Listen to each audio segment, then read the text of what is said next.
All right.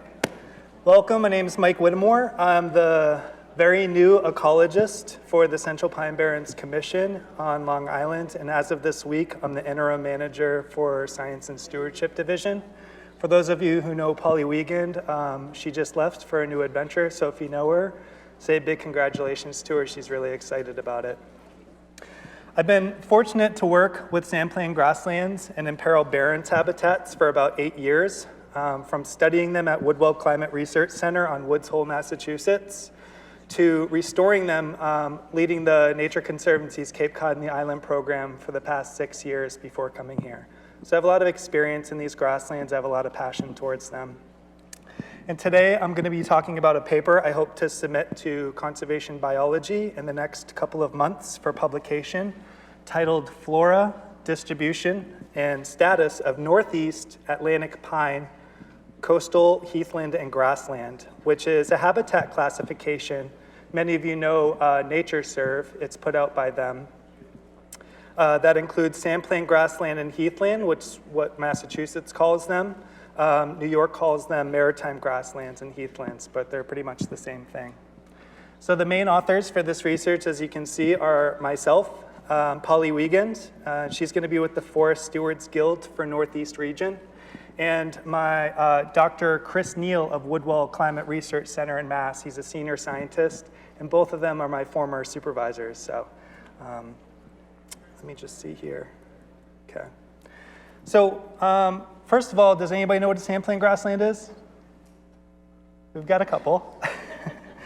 For those of you who don't know, coastal heathland and grassland today are disturbance-dependent open areas with low-growing vegetation that occur on sandy soils. So this is typically on outwash plain from the glacial moraine, and they experience maritime influences like salt spray and onshore winds. They tend to have species that are adapted to fire and vary from good quality habitat with high rare species diversity to really poor quality grassland, sort of like old fields. Some of them, a lot of them actually, especially on Long Island, are left over from agriculture. So this grassland here is on the south shore of Martha's Vineyard, and as you can see, grasses and vegetation are stunted, the soils are sandy, and plant diversity is very salt tolerant here. I have a lot of intimate knowledge of this grassland because I did the state rare species survey for Massachusetts back then, and I was just so astonished by, it doesn't look like much, but once you really get in there with the hand lens, there's just so much diversity packed in there. Yep, in this grassland there are over a dozen rare species, plant species. So over the past century, an enormous amount of energy has been expended by botanists to develop localized floras and conservation organizations to map and conserve and restore them. I've been in this field for some time, and I've never come across a system, a habitat that's been studied more, you know? So this is a picture from my former intern, Corey, last year when I was with TNC. And this was right after a burn on a property that has been being restored for over 20 years. You might not believe it, but this was all filled in with trees about 20 years ago. And then we started to take down trees, mow, and we started to burn it, and sandplain vegetation came back with a vengeance through the seed bed, including some rare species not seen there for decades. So a lot of this, almost 95% of the plants you see there, we didn't bring anything in, it just kind of came up through the seed bed. So just to give you an idea of what some of these systems look like. So fast forward to 2016, the Sandplain Grassland Network was created and held their first field trip on Nantucket, Mass, consisting of land managers and scientists across the region who focus on sandplain grassland.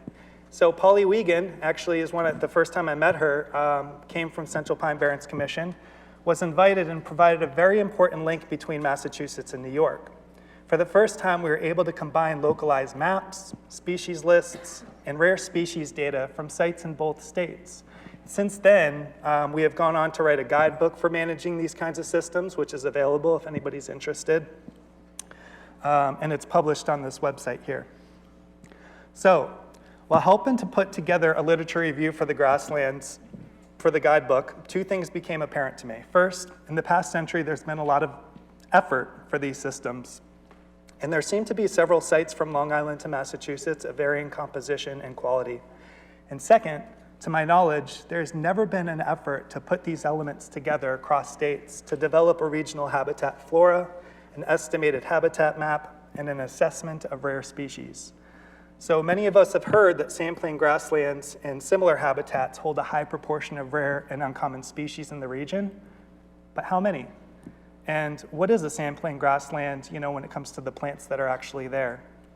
Are all grasslands similar in quality and site characteristics? How much habitat is there and where is it? This work really tries to sum a lot of that up. So these are the research questions. What is the spatial extent? What is the flora? How many rare species? And what can we learn about the origin of these grasslands? Quick thing, I took this picture on Tuckernuck Island off the coast of Nantucket a few years ago. It's packed with rare species, and it doesn't experience mowing, grazing, or burning. Maritime conditions help keep it groomed.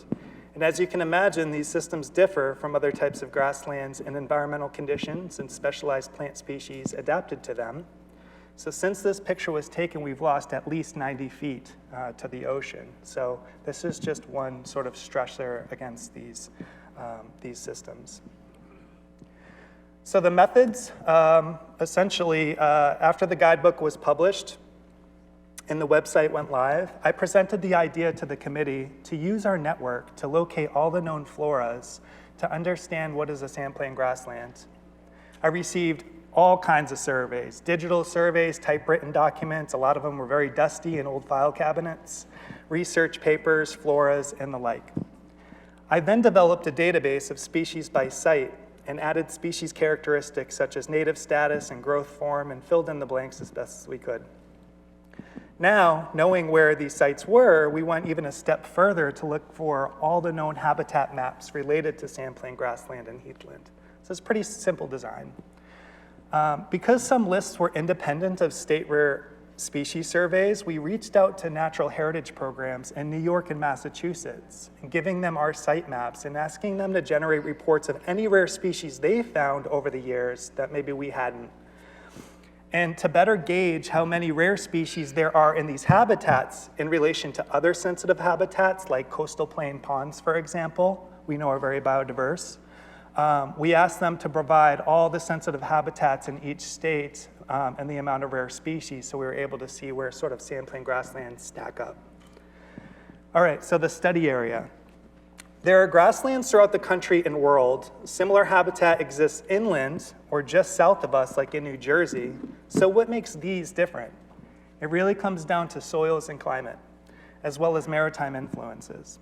So as the habitat name suggests, we know that it is restricted to the Atlantic coastal plain, but that region extends all the way to Florida, right? As you can see in the gray, the dark gray, it goes all the way down to Florida into Texas. So what makes ours different? What makes our habitat different is it's bounded by what we call an ecoregion. Many of you may have heard the term, which is dictated by climate. So our study area is really just the intersection between the Atlantic coastal plain and the ecoregion, which includes Cape Cod and Massachusetts Islands, Block Island, and the New York Islands. So everything that's in green is our study area. And just a quick aside, I had people who are really into this and who've been around a while. They really wanted me to include some grasslands in Maine. They really wanted me to include some grasslands that are a little further inland off Cape Cod, and I said, it just doesn't make sense. The flora doesn't line up, and just that difference in the ecoregion and in the Atlantic plain, there was a big difference in the species list, so we left them out. One other point is that the study found that no grassland was further than 10 miles from the ocean, but most of them were actually a lot closer to the ocean. So these are the map methods right here. There should be a little pop-up. Yep. So essentially what this big table is we created a map with 2 layers, right? All known habitat, right? All known estimated habitat's really important for the public to know. But we can't do all of our analysis on habitat we don't have species lists for. So we created sample areas on top of that, which is a subset. And those are going to be labeled in red in the next couple of sections. And we had floras for those. So to form a map of all known estimated habitat, we stitched together all known maps that we could find, which use ground truthing methods, which is on this table here. And to form a map of sample areas, we asked botanists to actually reconstruct the areas of their surveys, and we digitized them. We found lists from 64 sites throughout the region, which is quite a lot. So we located 9 map efforts dating from 1996 to 2005, because around then is when the natural heritage programs are heating up and they want a lot of this map data.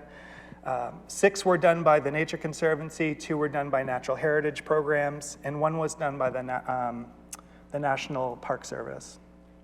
So this allowed us to select for 27 distinct habitat sort of layers, such as sandplain grassland, maritime heathland, airports, and the like. Basically native grassland that's on the coast.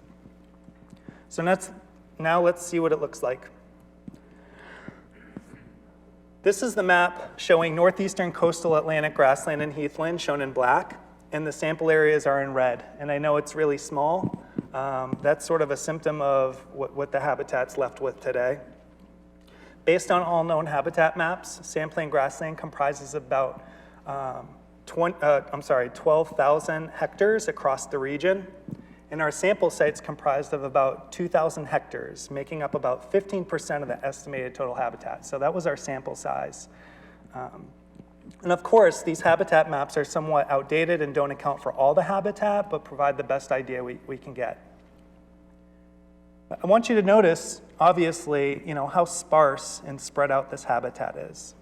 The dark gray lines that you see, many of you probably know what those are the glacial moraine, and everything south of those, for the most part, is outwash plain, where these habitats tend to occur.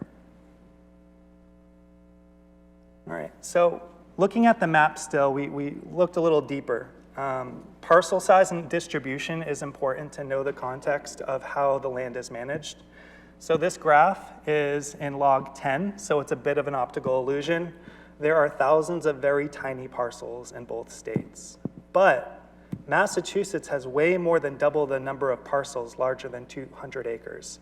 They have the bigger parcel land, which is important. The bigger the area, the more species. Bigger areas are also suitable for large territory grassland birds like grasshopper sparrow, which are declining throughout the range. So that's grassland birds are often very important sort of management target for conservation organizations. Okay, and I just want you to see that Massachusetts has double the really large parcels, and that's what it looks like there on the graph there. So the light gray is Massachusetts. All right, then we looked at ownership. We found that 85% is in protection of the sample areas, which is really high. 55% is protected by nonprofit, which again, that's a large proportion of the protected land in nonprofit. Nonprofits tend to do really good management, typically. We also found through the ownership that Massachusetts is the stronghold for protected land. And protection and management is very important, as we know. Lastly, private land has habitat we don't even know about. So if anybody's in this room who has grassland on their property or heathland, you might be harboring some really cool, interesting species there. I also wanted you to see this here, that most nonprofit sites are in Massachusetts, which is 29, way more than some of the other ownership. And then also New York had a higher proportion of land owned by municipalities. Okay. So 78 species lists were done for the flora. We're going to get into the flora now. We found 78 species lists, but for 64 sites. Some sites had more species lists. We wanted to use nomenclature that follows the Taxonomic Name Resolution Service. This was done by a colleague, Roberta Lombardi at UMass Herbarium in Massachusetts. She's really well qualified for this kind of thing. We omitted wetland plants like facwet and obligate, and plants identified only to genus. And botanists culled some lists. So some lists came in, they weren't perfect, so they had to make some decisions about what species were left in. And then growth form, duration, and native status was following USDA plants database. All right, so we found 642 species throughout the whole region in 64 sites, 87 families, 314 genera, and we started to look at native status. So throughout all those floras, we found that there were 66% native species and 34% introduced species. And we found, when we saw those, we thought maybe we're doing something right, because that's pretty much what Massachusetts' proportion is, and I think it's pretty close to New York as well, just for all of New York. Then we found that there are 60% forbs, 18% graminoid, which intrigued me, right? And that's why they're so diverse, but these should probably be called forblands or wildflower lands and not grasslands. There's a lot more species in wildflowers than grass. And then the last thing is, as we expected, there's a lot more perennials, so there's 74% there. All right, so this is where we get into some interesting stuff for anybody who likes plants. This was basically using occurrence data. We were able to query for most frequent species across the whole region, all the grassland sites that we had floras for, to quantify what is the dominant composition. So this table shows species that were found on at least 60% of the sites in descending order. Only 30 species existed on at least 60% of the sample sites, and that's not a lot. Mix of little bluestem, poverty oak grass, euthamias, asters, rough-leaved goldenrod. We had some gray goldenrod, greens rush, juniper, some huckleberry, bayberry, and hyssop leaf boneset. So these are pretty much generalist species that we'd find in even some old fields close to the coast. But interestingly, only one species makes it to every single site, and that's little bluestem, which is the foundation to these systems. That means that there must be a lot of variability across sites. But perhaps there's a group of grasslands within the sample that are more similar to each other. It turns out that the highest quality grasslands are much more similar to each other across the region. That is, sites with 10 or more rare species. So when we looked at those sites, a whopping 89 species occurred on at least 60% of the sites, and they were better quality Champlain specialist species. So in fact, this list had 10 rare species that occurred on at least 60% of the sites. That's a lot. Because there were so many, I trimmed it down so you could see species that occurred on at least 80% of the sites. And I won't go through all the species names, but you've got some rare species like Nantucket serviceberry, some bushy frostweed, coastal plain blue-eyed grass, New England blazing star, these kinds of species. They're very specialist to this type of habitat.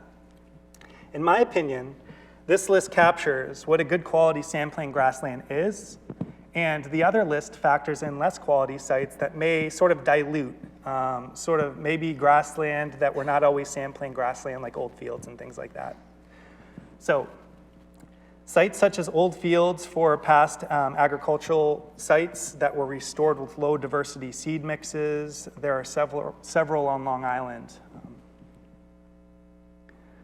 Okay, then we looked at the cool stuff like rare species. And what we found was, using a combination of our species checklists and the natural heritage reports, we were able to quantify rare species and occurrences per state. So just for our study, there were 77 unique rare species found in our study, which is 12% of the entire flora. Massachusetts found 56 rare species on our own on survey sites with 527 rare species occurrences. That's a lot. But New York found only 34 rare species, and the occurrences was a fifth of that. So when we put the study and natural heritage together, you're not going to believe this, but 143 rare species throughout the region, which is incredible. And so on the top, S1, and so this bottom table here, basically what we did was the top S1 habitats, the rarest state classification there is, both Massachusetts and New York had top number of rare species of all S1 habitats for this type of habitat. So it just made it over coastal plain ponds in New York with 47 rare species, and then Massachusetts just way higher. But this assumes that we lump all the New York habitat that practically probably should be lumped together, including maritime grassland, maritime heathland, and Hempstead Plains grassland, because looking at the surveys, we think that they're actually the same habitat for the most part. So then what we did was we wanted to look at the sites, the top 15 sites. We took, so basically we wanted to look at the sites with at least 10 or more rare species. And so we looked at something for the site called the Floristic Quality Assessment Index, which is an equation that considers native species richness and a weighted score per species based on quality. For example, a site with more rare species is just going to have a higher floristic quality. So an FQAI score of 35 or higher is considered really high quality from what I've read, and most all of these have those. Only one New York site made it to the top 15 sites in quality, and that's Sayville Grassland. Old Hempstead Plains definitely would have made it to this list because Hempstead used to be upwards of 50,000 acres. And just as a quick aside, I was curious. So I did a site analysis to compare all known species lists for Hempstead Plains since I think 1892 or something, and compared it to the current list to find that almost 500 species have been lost there since that time. And it was just a beautiful, sprawling prairie at one time, and so many species have been lost. So through this table, especially if we added the old Hempstead list, shows that this habitat was likely more connected, and these sites are likely true remnant. Most of these sites are probably true remnant patches. Also, we picked up on a high number of species at the northern edge of the range. Most come from the south along the Atlantic plain. So these systems are likely high in rare diversity because so many major boundaries come together. The Atlantic plain runs out, the ecoregion ends, and the northern tension zone starts, and not to mention all the coastal influences grading inland. There's a lot of differences there. These are some of those top quality grasslands, and yeah, one of them is actually an airport because it's fenced in and always mowed and kept open, and this up here is the highest site right here, and it's just fire breaks on Martha's Vineyard State Forest. So it comes in all shapes and sizes. This is a NMDS ordination, which plots sites' points in relation to their distance from other sites based on their species composition.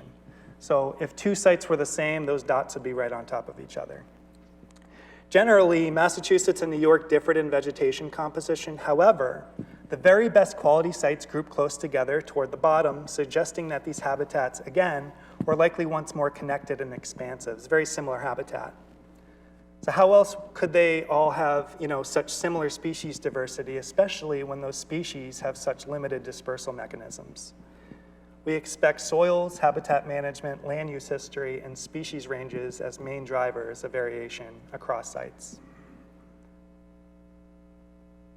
Okay, does anybody know any of these grasslands here? I think some of you might actually recognize those pictures. This is Hempstead, 1937. That's Montauk, 1923. Martha's Vineyard, that's Squibnocket Hill. And that's not Martha's Vineyard. That's Nantucket. So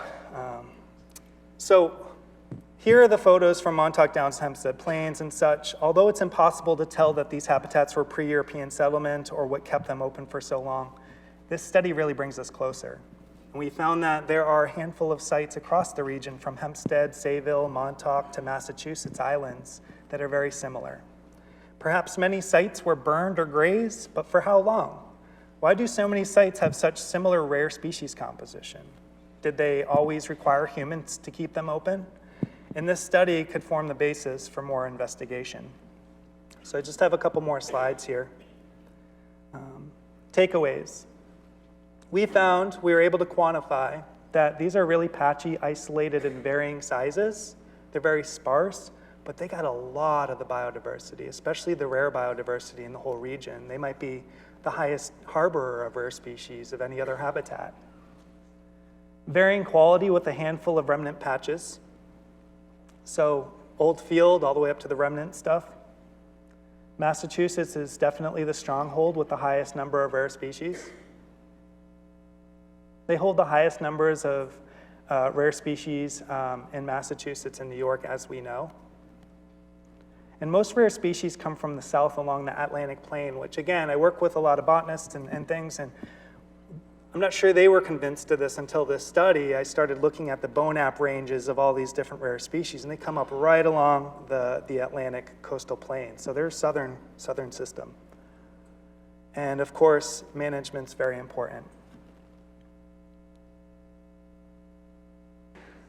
So from this work, it would be good to prioritize for future implications. A basis, this could be a basis for fine-scale community classification based on quality of sites. This has been done in the past by some really good researchers like Peter Dunwoody of Massachusetts and others to classify these systems. But I think this is probably the most robust data set because we're looking at full floras of each site, and we have so many sites across the region. So this could be a really good basis to do that. One of the big takeaways that maybe some of you could utilize for restoration is we can provide now through this database a scaled list of whether it's a remnant grassland, a medium quality grassland, a grassland by state. We can query based on that and say, here are 10 species you should focus restoration on. Most rare species will move north with climate change, so we got to start talking about assisted migration because these are obviously very fragmented and small grasslands. And there's 2 threes. And basis to update local vegetation maps, focusing on entire habitat. So just keep this sort of regional habitat. We think this is a really good model for other habitats too, is just to take all the pieces and put them together. And then use map to identify opportunity for expanding new habitat to suitable areas. And that could mean old agricultural land or somebody's yard or all of the above. Last thing is very important to me as a practitioner is to test rare species and habitat responses to management tools, especially fire. And this has been done for years and years, but I stress the rare species responses because those are really the proxy to what we're trying to manage for, rather than just habitat-wide. Maybe with fire, instead of just burning an area, really focus on the physiological responses to rare species. Last thing I'll say is just thank you to all the additional co-authors and to CTUC and also to PNL for hosting us.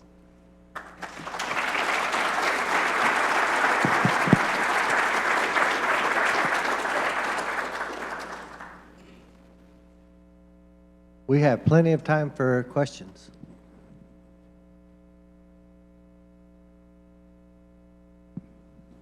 If you would, go to the microphone and... Hi. I like the fact that you used historical data from all over the region that you've studied. I wanted to know if you had talked to, for instance, the Shinnecock, the Montaukett, or the Onkachuk. I have not, and although at one point for a long period of time, I've been working on this for 4 years, sort of on the side, we were really looking for any lists we possibly could.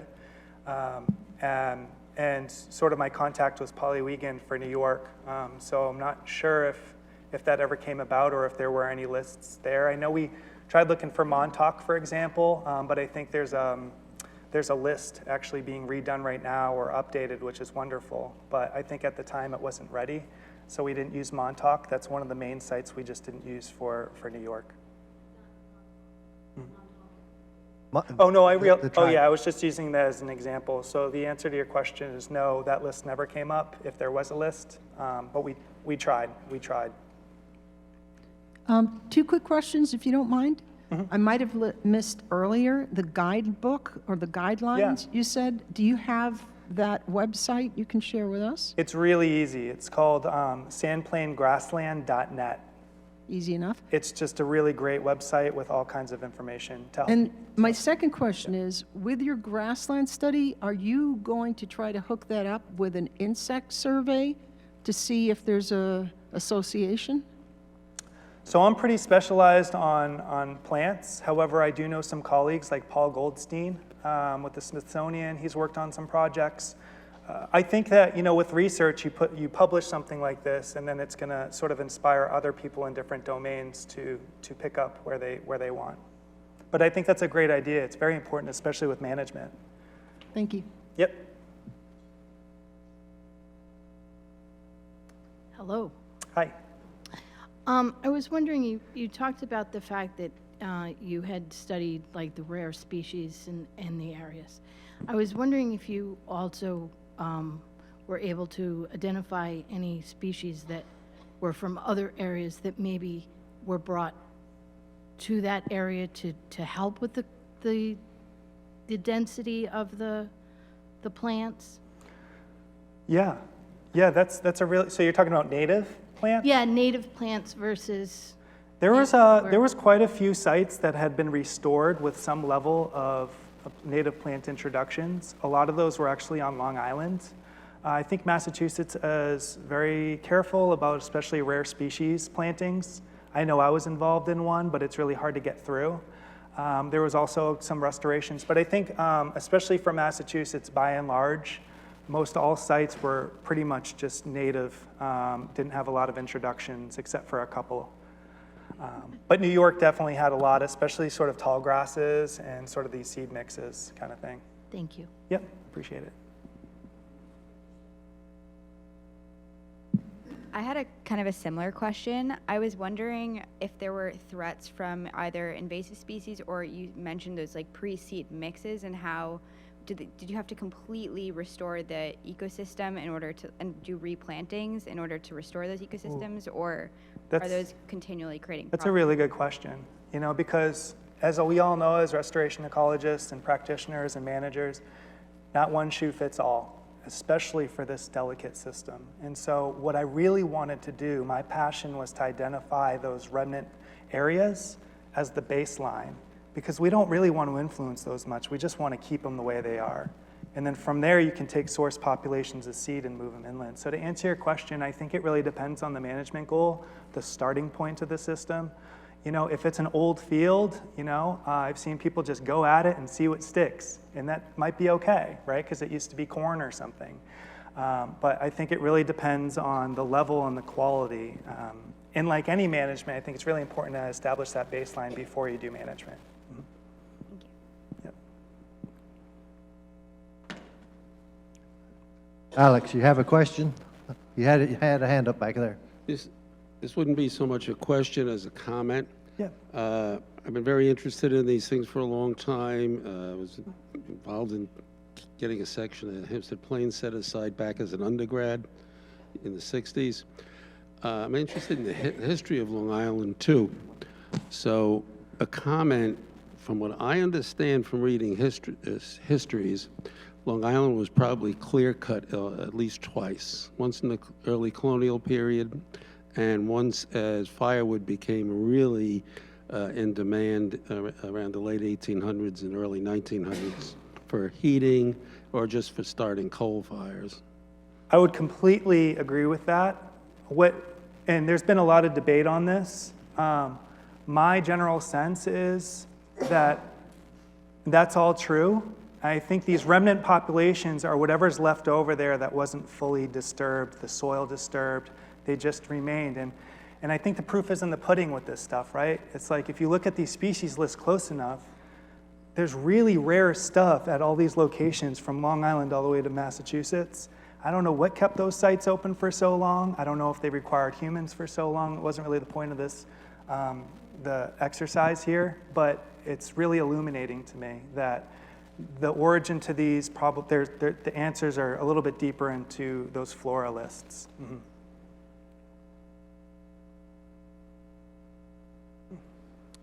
So I believe at one point you mentioned that in New York and Massachusetts, Mm-hmm.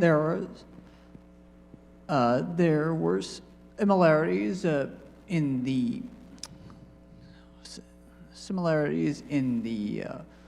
composition Mm-hmm. of species. Is that true? Yes. Despite their geographic isolation? Yes. You mentioned that there may have been a connection. They may have been connected in the past. Yes. How would they have been connected? Well, they all sort of have the same types of soils, and they all have a lot of the same species, especially those really rare specialized species that have physiological components about them that make it really hard for them to travel very far. They're shade intolerant, things like that, where it would be very hard for humans to take those species and those seeds, take them from Massachusetts to bring them all the way to Hempstead Plains and vice versa. So I think that there was, basically what I think was that there was a lot of connection at one point. Remember, Martha's Vineyard's only been an island for 5,000 years. So there was Great Plains that extended out, and I think that these are basically glacial remnant habitats. Glacial remnant habitat. Yep. Okay. Okay, thanks, Mike. Thank you.